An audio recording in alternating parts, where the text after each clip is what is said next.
This is VOA China 360 on the Voice of America with me, Michael Lipin, bringing you a new podcast looking at how China influences the rest of the world and how China is influenced by the world, including America. Our question for this week: is the United States losing interest in Hong Kong's democratic development just 2 years after it spoke out about mass pro-democracy protests in China's semi-autonomous city? The Obama administration and Congress appeared to pay little attention last week when China's number 3 leader visited Hong Kong for the first time since presiding over a legislative ruling that restricted the city's electoral reforms and triggered the 2014 Occupy protests. That's Zhang Zhejiang, chairman of the Standing Committee of the National People's Congress, China's top legislative body. He was telling local dignitaries on May 19th that while Hong Kong has been experiencing problems, Beijing's method of ruling the territory as part of one country with 2 political systems is correct, and any abolition of that system would lead to Hong Kong's, quote, devastation. The 2014 turmoil on Hong Kong streets did not rise to the level of devastation, but it did prompt President Obama to talk about the city while he visited Beijing that November. He did not take sides between the Occupy protesters, who said Hong Kong voters should be able to choose whoever they like as their leader, and the Chinese government, which said any candidates must be screened by Beijing loyalists. But Obama did say that Hong Kong's elections should be transparent, fair, and reflective of its people's opinions. U.S. lawmakers went further, some backing the Occupy protesters, and even drafting legislation to pressure Zhang to drop his vetting system for Hong Kong chief executive candidates. But when Zhang himself was in Hong Kong on a 3-day inspection tour of the Chinese Special Administrative Region, neither the Obama administration nor U.S. lawmakers commented on it.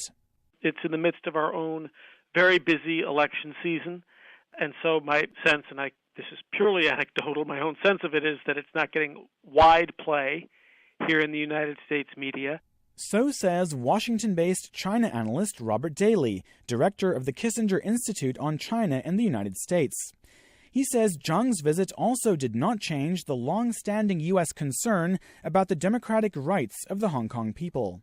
There have been a number of protests along the road while he's been in Hong Kong, and those have certainly been reported here in Washington, and they feed into the narrative here in Washington, which says that Beijing is stifling the development of democracy in Hong Kong.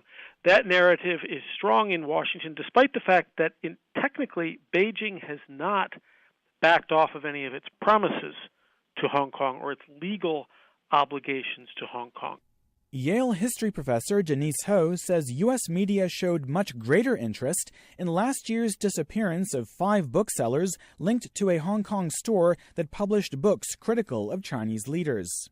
There were 5 booksellers, publishers in Hong Kong who disappeared and then reappeared in the Chinese mainland in police custody. A few of them appeared on Chinese television making these very dramatic public confessions in a style that Chinese people have not seen for a very long time. And so that was much more shocking to, I think, both people in Hong Kong who are really deeply concerned about the rule of law, and to people who are watching Hong Kong from the outside. That was, a breach of Hong Kong basic laws, of international law, of the one country, 2 systems policy. One aspect of Zhang's tour that did strike Robert Daly as significant is the Chinese official's half-hour chat with 4 Hong Kong pro-democracy lawmakers during a reception, the first meeting of its kind. The pro-democracy lawmakers urged Zhang to replace Hong Kong's current chief executive Leung Chun-ying and reiterated demands for free elections without pre-screened candidates. They said Zhang listened to them, but did not respond directly. The Kissinger Institute's Daly says that encounter is unlikely to lead to any changes in next year's election system for Hong Kong's leader, who will once again be chosen by a pro-Beijing committee.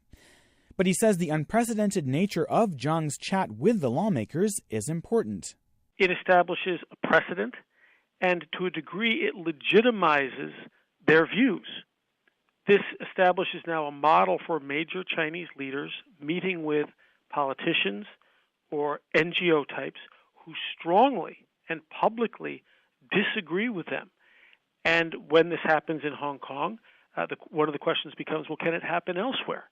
The lawmakers welcomed the brief dialogue with Zhang and expressed hope it will lead to more. But one of them, Democratic Party leader Emily Lau, said it is up to Beijing to make the next move. Well, speaking of next moves, what are people saying on social media about Zhang Dezhang? Twitter user Jason Yong said this: "It's an open secret that Zhang Dezhang, China's number 3, had come to Hong Kong to interview chief executive candidates. Stay tuned."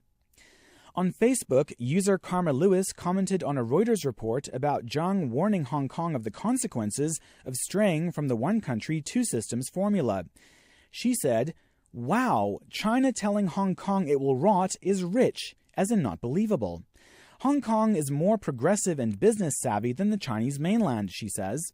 "I don't think Hong Kong will rot. On the contrary, it will blossom."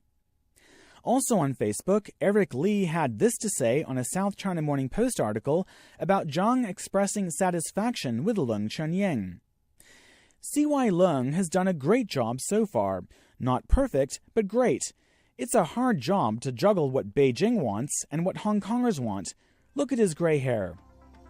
Well, I want to know what you think of Zhang Dezhang in Hong Kong. You can share your opinions with me on Twitter at VOA China 360 and on my Facebook profile, michael.lipin, as well as on YouTube at youtube.com/mlipin and on SoundCloud at soundcloud.com/VOA-English. And you can hear more from Emily Lau on my colleague Steve Miller's VOA Asia Weekly podcast, which you can find on his Twitter handle at Steve Miller VOA. Also, feel free to tell me what you'd like to hear on future editions of VOA China 360, and I hope you can join me next week.